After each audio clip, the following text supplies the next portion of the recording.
Hello everyone, I'm Alex Dykes and thanks for joining us again. I get asked frequently, why is there no all-wheel drive version of the BMW M5? Especially now that there's an all-wheel drive version of the Mercedes-Benz E63 AMG. Well, for the last few years, my answer has been, there is an all-wheel drive version of the M5, and you're looking at it right here. This is the 2013 BMW X6M. How dare I say that about an M5 or an X6 or an X6M?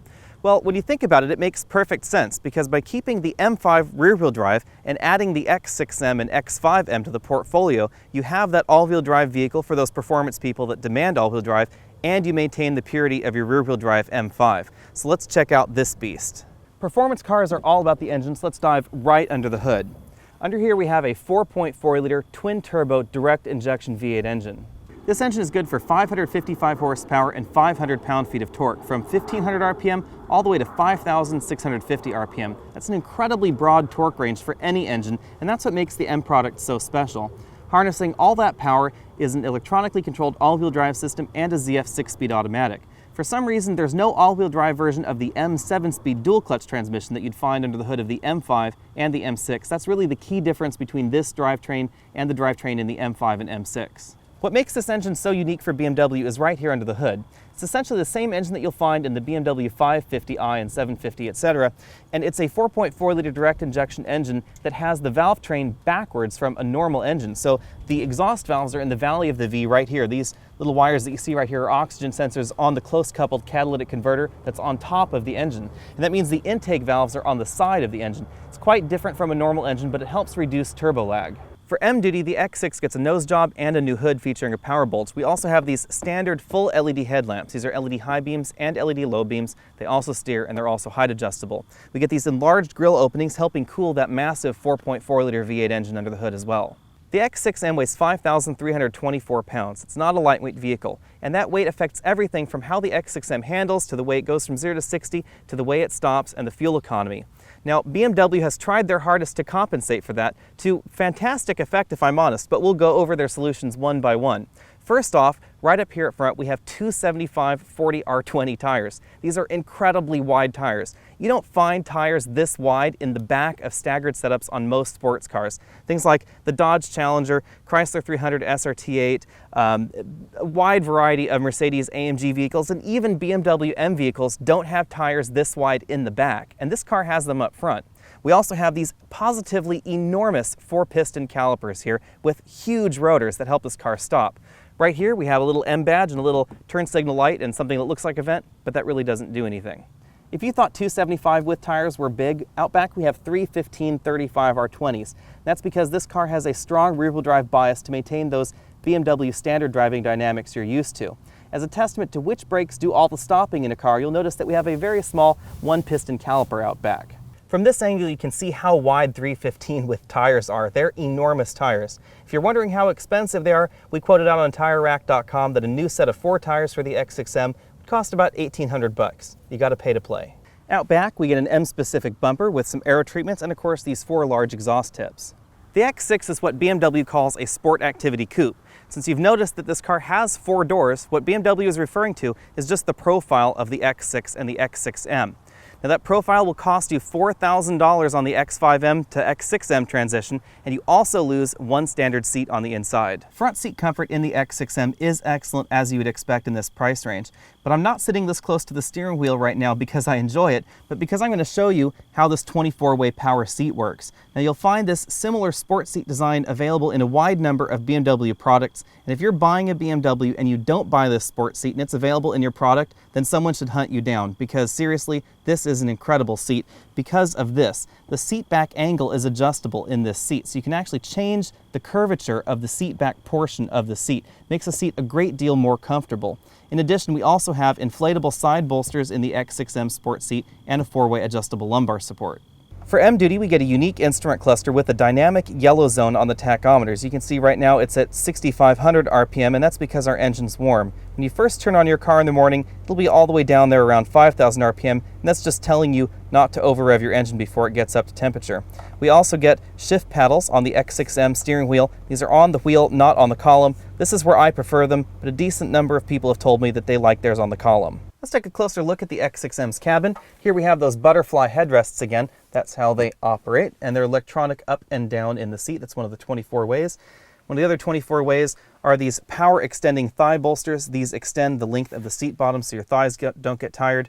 Over here on the doors, you can see we have our standard brushed aluminum trim in the X6M. If we continue over to the dashboard, here is our bifold door for our fairly small glove box. This is the instruction manual. So you can see that is pretty much all that fits in there. We have an injection molded dashboard in the X5M. By the looks of it, BMW doesn't appear to be offering a stitched dashboard this year or next year in the X5 or X6 products. Here we have the same high-resolution iDrive screen that's available in the 3 Series. This is not the larger high-resolution screen that you'd find in the 6 Series Coupe or the 7 Series sedan. This is shared with the BMW 3 Series. Working our way down the center console, we have our heated seats, dual-zone climate control, CD player.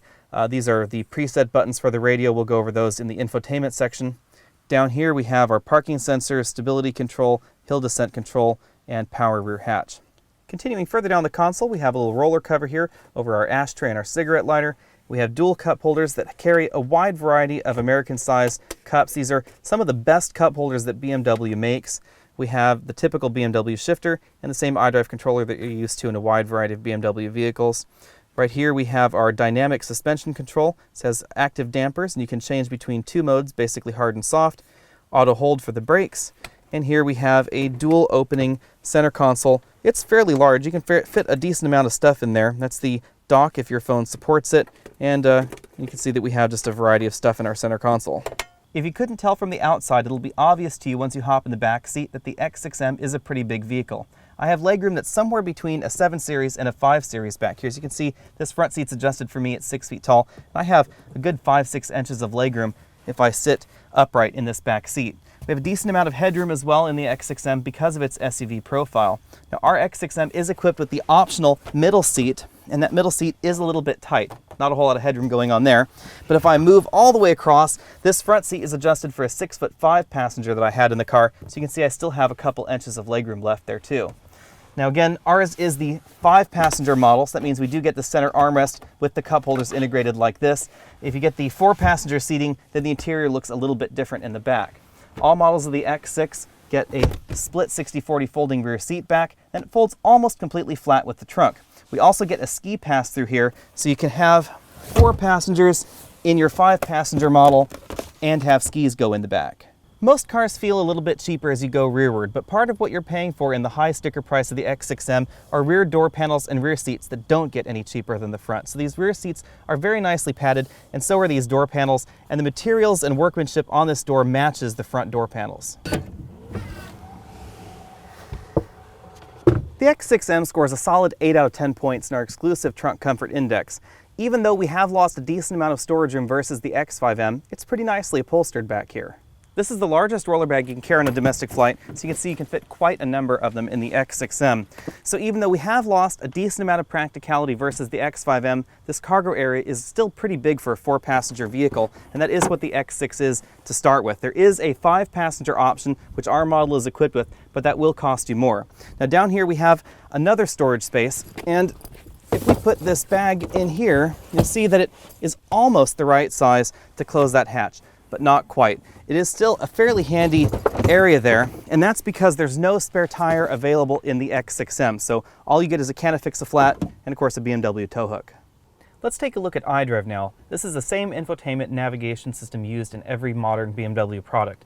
The screen is divided into 2 sections. We have our sort of bump out section here, and then we have the main display section. It's controlled by that rotary joystick that's in the center console. It's all fairly logically laid out. So this button sort of represents that button in the center console, and you can rotate it to choose your different options. You can also move it from side to side to enter these other menus, and you can tell that you can go back by that little arrow there. So it's fairly intuitive to use, contrary to what I find a lot of people think about iDrive. I find that people's impressions of iDrive and the actual iDrive system to vary somewhat from one another. And I think that that's due to some bad marketing, as well as the original iDrive system, which really was a little bit clunky, that had some significant improvements. Now there are 2 different basic versions of iDrive running around the world right now. We have the modern system, which instead of a CD button has the media button on it. And then we have the older system that still has the CD button in that control system. Now our X6M still has that CD button because it's due to be replaced soon. Over in CD Multimedia, we have our various inputs. We have our USB input in the center console. We have the dock connector, which is somewhat unique to BMW. You can dock your USB iDevice, or certain various BlackBerry phones can be inserted into this dock, and that's an additional USB connection. It also allows you to use the USB video out if you have an iPhone 4 or an older iDevice product. If you have an iPhone 5, it won't work. The Bluetooth feature, of course, is your standard Bluetooth. We have an auxiliary input there as well, and you can access, again, those plug-in features of your USB device if your phone supports it. Our phone doesn't. We also have access to a music collection, which is the hard drive music library that's built into the car. It's becoming very common in many cars. So you can see right here, there are other screens that you can snap over to that are indicated by those little nested lines there. You can always snap over to this other side of the screen. If we go back to the main menu, we have access to our radio, AM, FM, Sirius satellite radio, of course, Bluetooth telephone interface, which is fairly standard. The car can read text messages out to you, and you can also reply with certain canned replies if your phone supports them. If we go to the navigation interface, you can see that we have a very high resolution 3D mapping interface. It has nice topographical information. This is one of the more attractive mapping systems that's available on the market. The system is a little bit sluggish when you compare it to some other modern products, but it doesn't crash like my Ford Touch does. If we scroll over to this other side of the screen, you can adjust what you want that split screen to say. You can have it show trip computer information, you can have it display your entertainment details, you can have it turn off, so you can use this entire screen for your mapping system. As you can see here, you can have a very wide view of the map. Not every screen uses that completely, however, so if we're off here on the iPhone and we're playing something, you can see that we aren't getting any extra information really here if we go with that single wide screen view. If we go back to the main menu, we have also access to our Office apps built into the system. That's pretty much our contacts and our calendar and messages. If we go back to the main menu again, we can access BMW Connected Drive, and this runs as a BMW app on your smartphone. It combines BMW's Native Assist, which is sort of like BMW's version of OnStar, which has roadside assistance, BMW Online, which interacts with your Google accounts to suck down additional Google information, as well as the apps. So if we click over here to BMW Apps, once that BMW Apps app is loaded on your smartphone, you'll have access to the BMW apps here in iDrive. You can see you have access to web radio. This is streaming web radio like Pandora, but these are BMW's own web clipped radio stations. WikiLocal is quite an interesting entry. You can click here and it will search for Wikipedia articles that are related to things that are geographically close to you using the GPS system in the car, and then it will read those Wikipedia articles out loud to you. We have access to Facebook, Twitter, calendar, and news. If you go on the Facebook app, you can have it read Facebook updates to you. You can also have it post canned Facebook posts back to your Facebook page. They are a little bit stilted, however, and they all are appended with posted from my BMW. If we're over here in vehicle info, we have access to our trip computer. We have vehicle status as well, where you can check your oil in the car, your tire pressure status, etc. And we have access to torque distribution in our BMW X6M, which will show you which tire is receiving the power from the engine. Part of what makes iDrive unique is this settings screen, because there are a wide variety of vehicle settings that can be adjusted in iDrive that are either very complicated to adjust in other vehicles or just not configurable at all. If we go over here to the mDrive button, you can change what that M button on your steering wheel does when you press it. So you can change the power, you can change the dynamic stability control system, and you can change the engine control system. You can even change the way the heads-up display looks. If we go over to the heads-up display, you can change its brightness and its height. That's pretty normal. Control display, it's just brightness, etc., information on that. But if we go down, for instance, to the climate system, you can change the variation in temperature of the way the climate control system behaves for the driver's side. So say I have my climate control right now set to 65, but I want it to be a little bit warmer than that or a little bit cooler than that. It'll change the way that the system adjusts the temperature for each individual side, independent sort of those regular climate control buttons below. If we go to front passenger ventilation, it's exactly the same thing. We can even change the distribution of our seat heating. So if we want it all on our back or all on the seat bottom cushion or anywhere in between, you can change that as well. You can also alter the active parked car ventilation system, so you can tell the car to turn on the ventilation at certain times of the day so it's cooler for you when you get back from work. You can change the way the lighting system behaves in the car. You can change the way the door locks work. You can change how high you want the rear tailgate to open with the power tailgate button. That is kind of a unique feature as well. You can also update your software in there. Now, different BMW vehicles have different number of settings here and different amount of settings, but it is a wide variety of things that can be adjusted in here. It's quite handy. If you look at the top of the screen while I run my finger over these preset buttons below, you can see that they're not just regular radio preset buttons, although you can program them for radio stations. You can program them with a wide variety of different things, like set the map perspective to a particular scale, or call someone, or take me home, that sort of thing, in addition to radio presets.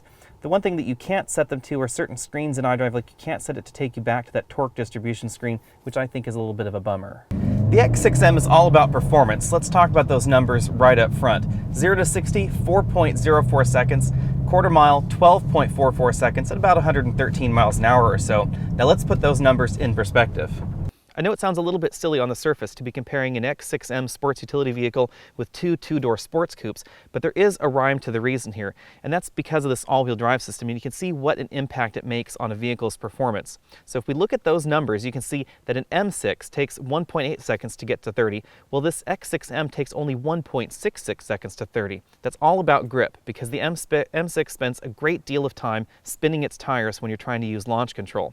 You'll notice, of course, that by 60 miles an hour, the M6 and the Jaguar XKRS have a significant advantage over this X6M. But you'll notice right there at the quarter mile, there's a wide difference opening up between the M6 and this X6M, clearing the quarter mile in 12.44 seconds in this X6M, 11.89 in the M6, and 12 seconds flat in the Jaguar XKRS. Significant difference between the speeds of them as well. And that's down to the weight of the X6M. The M6 is a decent amount lighter, and again, 5,300 pounds does cause a physics problem. There's also a little bit of loss in that all-wheel drive system. But the big thing you can gain from this is a 12.44 second quarter mile time at 113 miles an hour is incredibly fast for a wide variety of vehicles, not just for an SUV. Now, physics must be obeyed, but it's astonishing how well BMW has made 5,300 pounds of steel dance. I mean, out on these roads, the handling of the X6M, power on and power off, is absolutely nothing short of incredible. And that's an awful lot of words there, but I can't think of any other way to describe it. This thing just sticks to the road like glue. Again, thanks to 315s in the back and 275 with rubber up front, some serious wide rubber is going on to help control this 5,300 pound beast. I'm not going to say this handles as well as an M6 or an M5, but it's amazing how well it handles in general. This can definitely keep up with a wide variety of sporty cars out on a track. It definitely won't keep up with those M5 or AMG sports cars, but definitely will keep up with a wide variety of sporty vehicles like a BMW 550i or 750i. You can definitely corner carve with that kind of vehicle in a 5,300 pound SUV. Helping literally push you around those corners is an active torque vectoring differential in the rear, and that can send up to 100% of the power that would normally go to both rear wheels to just one rear wheel. Now, it does that based on steering angle, computer calculations, etc., and usually it will send that power to the outside rear wheel in a corner to help push you around the corner, and it really does feel like the rear end of the car is pushing outwards just a little bit. It feels very natural, very comfortable, and definitely helps this car feel incredibly engaging out on the road. It also means that unlike an M5 or an M6, you can literally crank the wheel to almost 90 degrees and just floor it, and this car will just go 90 degrees from a stop sign and turn that right turn in an absolute instant. It's incredible. All that corner carving ability does come at a cost, of course, and we've been averaging about 15 miles per gallon in our X6M in my mountain heavy commute. It's about what the EPA says you're going to get in mixed driving. You also have to figure that you're going to burn through those tires pretty rapidly. We only have 6,000 miles on this loaner car that BMW lent us, and these tires are pretty much gone already. One thing that I've noted about M cars lately is how civilized they've become, and that's true about this X6M. It has very nice communicative steering, and the suspension isn't as hard as you would think it would be in an M car. It's also dynamically adjustable, so we have a dynamic damper control button here in the center console that you can turn on and off. It switches between hard and soft modes, and in its soft mode, it doesn't feel that much different than a regular X6. It's very comfortable out on the highway. If you put it in that harder dynamic mode, it gives you a little bit better corner carving ability. It doesn't really affect the absolute grip of this car much, but it helps it feel better in turns. Thanks to those enormous brakes and the enormous tires, stopping in the X6M is really not a problem. This thing stops around 120 feet or so from 60. That depends on your road surface, of course. I've seen some people that say that can stop around 112 feet. We've been averaging around 120 or so. Either way you go, that is an incredibly good stopping distance for something that's 5,300 pounds. Thanks to being one of the few vehicles left in BMW's lineup that still has hydraulic power steering, the steering feel in the X6M is very good. It's also very accurate, very crisp. Turn-ins are excellent. It's easy to point the X6M exactly where you want to go and just mash the throttle and end up there. The only downside in the X6M, if you can call it that, is this ZF 6-speed automatic transmission. It's not a bad transmission, and in truth, it's much better than the Mercedes 5 and 7-speed transmissions in those comparable Mercedes models, but it's just not as slick shifting as that BMW 7-speed dual-clutch transmission that's made for them by Getrag. That is an absolutely marvelous transmission. The shifts are crisp and they're very fast. Unfortunately, there's no all-wheel drive version of that transmission, so instead BMW is just using this regular old 6-speed ZF transmission. We can't really talk about the 2013 BMW X6M without talking about that new 2014 BMW X5, because the rumor mill is that the X5M will come in about a year, so we should expect that sometime around mid-2014. The rumor mill also indicates that it may get a power bump to around 580 horsepower, along with a few other tweaks, possibly a new ZF 8-speed automatic as well. They haven't really said anything specific about the X6, but since the X6 is just an X5, minus some rear seats and a bit of cargo room, then we firmly expect the X6 to arrive in a relatively similar time frame. There hasn't been any mention of a 2014 X5M or X6M. It may end up being a 2015 model, so if you're seriously looking at an M product in this SUV category, then 2013 is the year for you. As with many performance vehicles, there are many performance settings you can change on the X6M, from the way the transmission shifts, to the way the throttle responds, to how much power the engine produces, to the way the stability control system works. And they're all controlled by this little M button in the steering wheel, or you can go into the iDrive system and adjust them manually as well. The M button is the easiest way to access them, and you can customize which settings are changed and what they're changed to by going into iDrive and changing the way that this M button behaves. So if I push this M button, the way I have this car set to right now is that it changes my heads-up display to give me the M view, which gives me a tachometer. It changes my suspension settings to its firmest setting, the engine to its most powerful setting, keeps the transmission in drive, and then adjusts the stability control setting to M dynamic mode, which gives you a little bit more play in terms of lateral acceleration before the stability control system kicks in for you. Entering M mode changes the way the exhaust sounds in the X6M to something that's a little bit more aggressive. It's never going to be quite as exciting as a naturally aspirated engine, because we do have those turbos in the way of the intake and the exhaust valves. It also allows you to use launch control if you're in sport mode and you pull down the shift paddle to manually shift the gears. Now if you're doing that, that's how you get that 4.04 seconds 0 to 60 time. If you're not using the M mode, you just have it in regular drive mode, you don't have the M power mode engaged, we clocked 0 to 60 in about 4.5 seconds. The difference there is largely in the way the transmission shifts, however. I'd like to draw some comparisons between the X6M and something else out on the road, but there's just nothing else out there like this. We have BMW classic styling wrapped in this sort of SUV crossover-y hatchbacky thing going on here, and absolutely incredible on-road performance. There are high-performance SUVs out there on the road, like the Range Rover Supercharged models with their 510 horsepower supercharged V8, and they do sound a bit better than this out on the road, but they can't perform like this. The X6M is an absolutely incredible road machine, while those Range Rover products are really trying to keep some of their off-road prowess wrapped up in the package. Instead, the best competition for the X6M comes possibly from inside BMW themselves, because if you're looking for an M5, but you really want all-wheel drive, or you're looking at an M6 Grand Coupe, but you want a little bit more room, then the X6M is that vehicle. Again, I'm Alex Dykes, and this has been the 2013 BMW X6M. Be sure and click that subscribe button down there at the bottom of your screen so you can be told about all of our latest videos. Comment in the comment section down below. Tell us what you liked, what you didn't like about this video, and what you'd like to see us review in the future.